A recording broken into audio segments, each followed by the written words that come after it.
Le Seigneur bienheureux dit: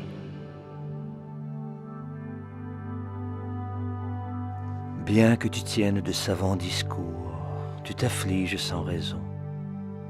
Ni les vivants, ni les morts, le sage ne les pleure.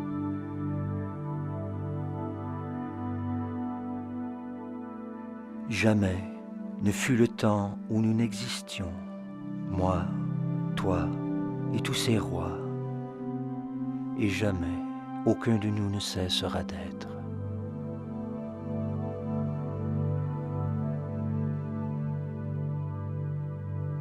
Éphémères, joies et peines, comme étés et hivers vont et viennent, ô fils de Kunti. Elles ne sont dues qu'à la rencontre des sens avec la matière, ô descendants de Bharata. Il faut apprendre à les tolérer sans en être affecté. Ô meilleur des hommes, celui qui n'affecte ni les joies ni les peines, qui en toutes circonstances demeure serein et résolu. Celui-là est digne de la libération. Les maîtres de la vérité ont conclu à l'éternité du réel et à l'impermanence de l'illusoire, et ce, après avoir étudié leur nature respective. Sache que ne peut être anéanti ce qui pénètre le corps tout entier. Nul ne peut détruire l'âme impérissable. L'âme est indestructible, éternelle et sans mesure. Seuls les corps matériels qu'elle emprunte sont sujets à la destruction. Fort de ce savoir aux descendants de Bharata, engage le combat. Ignorant celui qui croit que l'âme peut tuer ou être tuée, le sage, lui, sait bien qu'elle ne tue ni ne meurt. L'âme ne connaît ni la naissance ni la mort. Vivante, elle ne cessera jamais d'être. Non-née, immortelle, originelle, éternelle, elle n'eut jamais de commencement et jamais n'aura de fin. Elle ne meurt pas avec le corps. Comment au parta, celui qui sait l'âme non née, immuable, éternelle et indestructible, pourrait-il tuer ou faire tuer? À l'instant de la mort, l'âme revêt un corps nouveau, l'ancien devenu inutile, de même qu'on se défait de vêtements usés pour en revêtir de neufs. Aucune arme ne peut fendre l'âme, ni le feu la brûler, l'eau ne peut la mouiller, ni le vent la dessécher. L'âme est indivisible et insoluble, le feu ne l'atteint pas, elle ne peut être desséchée. Elle est immortelle et éternelle, omniprésente, inaltérable et fixe. Il est dit de l'âme qu'elle est invisible, inconcevable et immuable. Là, sachant cela, tu ne devrais pas te lamenter sur le corps. Et même si tu crois l'âme sans fin reprise par la naissance et la mort, tu n'as nulle raison de t'affliger, ô Arjuna aux bras puissants. La mort est certaine pour qui naît, et certaine la naissance pour qui meurt. Puisqu'il faut accomplir ton devoir, tu ne devrais pas t'apitoyer ainsi. Toutes choses créées sont à l'origine non manifestées. Elles se manifestent dans leur état transitoire, et une fois dissoutes se retrouvent non manifestées. À quoi bon s'en attrister, ô descendants de Bharata?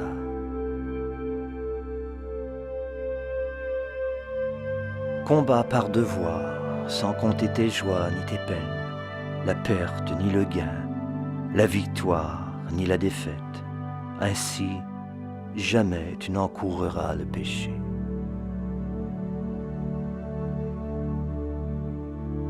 Tu as reçu de moi jusqu'ici la connaissance analytique de la philosophie du Sankhya. Reçois maintenant la connaissance du yoga qui permet d'agir sans être lié à ses actes. Quand cette intelligence te guidera, ô fils de Pritha, tu pourras briser les chaînes du karma. Qui marche sur cette voie, aucun effort n'est vain. Nul bienfait acquis n'est jamais perdu. Le moindre pas nous y libère de la plus redoutable crainte. Qui marche sur cette voie est résolu dans son effort et poursuit un unique but. Par contre, ô fils aimé des Kourous, l'intelligence de celui à qui manque cette fermeté se perd en maints sentiers obliques.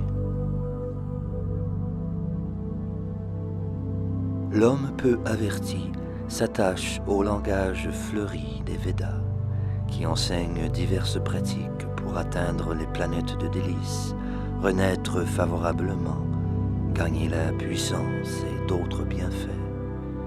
Enflammé de désir pour les joies d'une vie opulente, il ne voit pas au-delà.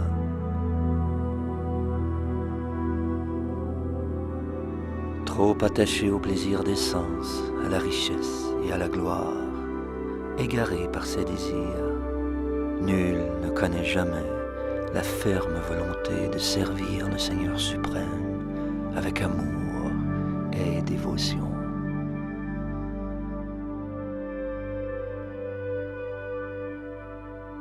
Dépasse, ô Arjuna, les trois gunas, ces influences de la nature matérielle qui des Védas font d'objet premier. Libère-toi de la dualité, abandonne tout désir de possession et de paix matérielle, sois fermement uni au suprême. Car, de même qu'une grande nappe d'eau remplit d'un coup toutes les fonctions du puits, celui qui connaît le but ultime des Védas recueille par là même tous les bienfaits qu'il procure.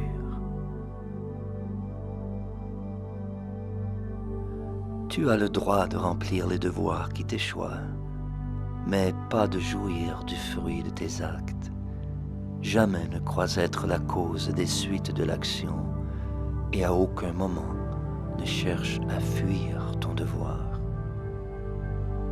Sois ferme dans le yoga, ô Arjuna. Fais ton devoir sans être lié ni par le succès ni par l'échec. Cette égalité d'âme, on l'appelle yoga. Libère-toi, ô Dhananjaya, de tout acte matériel par le service de dévotion. Absorbe-toi en lui. Avare ceux qui aspirent aux fruits de leurs actes.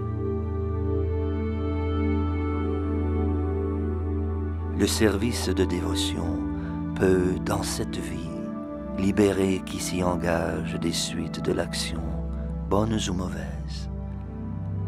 Efforce-toi donc, ô Arjuna, d'atteindre à l'art d'agir, ô yoga.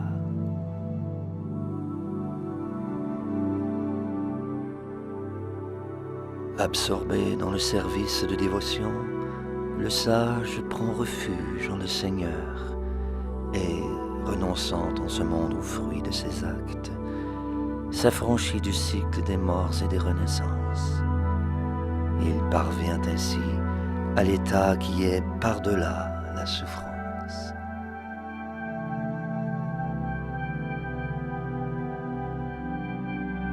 Quand ton intelligence aura traversé la forêt touffue de l'illusion, tout ce que tu as entendu, tout ce que tu pourrais encore entendre, te sera indifférent. Quand ton mental ne se laissera plus distraire par le langage fleuri des Védas, quand il sera tout absorbé dans la réalisation spirituelle, alors tu seras en union avec l'être divin.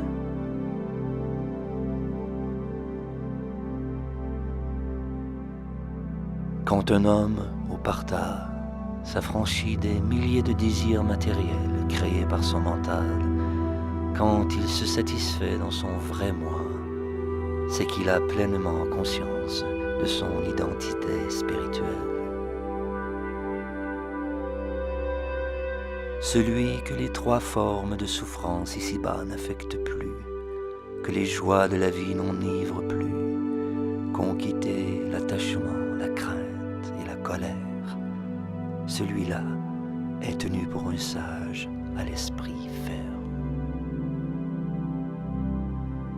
Celui qui, libre de tout lien, ne se réjouit pas plus dans le bonheur qu'il ne s'afflige du malheur, celui-là est fermement établi dans la connaissance absolue. Celui qui, tel une tortue qui rétracte ses membres au fond de sa carapace, peut détacher de leurs objets l'essence, celui-là possède le vrai savoir. Même à l'écart des plaisirs matériels, l'âme incarnée peut encore éprouver quelques désirs pour eux, mais qu'elle goûte une joie supérieure, et elle perdra ce désir pour demeurer dans la conscience spirituelle. Forts et impétueux sont les sens, ô Arjuna. Ils ravissent même le mental de l'homme de sagesse qui veut les maîtriser. Qui restreint ses sens et s'absorbe en moi, prouve certes une intelligence sûre. En contemplant les objets des sens, l'homme s'attache, d'où naît la convoitise, et de la convoitise, la colère. La colère appelle l'illusion, et l'illusion entraîne l'égarement de la mémoire. Quand la mémoire s'égare, l'intelligence se perd, et l'homme choit à nouveau dans l'océan de l'existence matérielle. Qui maîtrise ses sens en observant les principes régulateurs de la liberté, reçoit du Seigneur sa pleine miséricorde, et se voit ainsi libéré de tout attachement comme de toute aversion. Les trois formes de souffrance matérielle n'existent plus pour celui que le Seigneur a ainsi touché de sa miséricorde immotivée. Devenu serein, son intelligence ne tarde pas à s'affermir. L'être inconscient de son identité spirituelle ne peut ni maîtriser son mental, ni affermir son intelligence. Comment dès lors connaîtrait-il la sérénité? Et comment sans elle pourrait-il goûter au bonheur? Comme un vent violent balaie sur l'eau une nacelle, il suffit que l'un des sens entraîne le mental pour que l'intelligence soit emportée. Aussi, ô Arjuna aux bras puissants, celui qui détourne ses sens de leurs objets, possède-t-il une intelligence sûre? Ce qui est nuit pour tous les êtres devient pour l'homme qui a maîtrisé les sens le temps de l'éveil. Ce qui pour tous est le temps de l'éveil est la nuit pour le sage recueilli. Celui qui reste inébranlable malgré le flot incessant des désirs, comme l'océan demeure immuable malgré les 1000 fleuves qui s'y jettent, peut seul trouver la sérénité, mais certes pas celui qui cherche à satisfaire ses désirs. Celui que les plaisirs matériels n'attirent plus, qui n'est plus esclave de ses désirs, qui a rejeté tout esprit de possession et qui s'est libéré du faux égo, peut seul connaître la sérénité parfaite.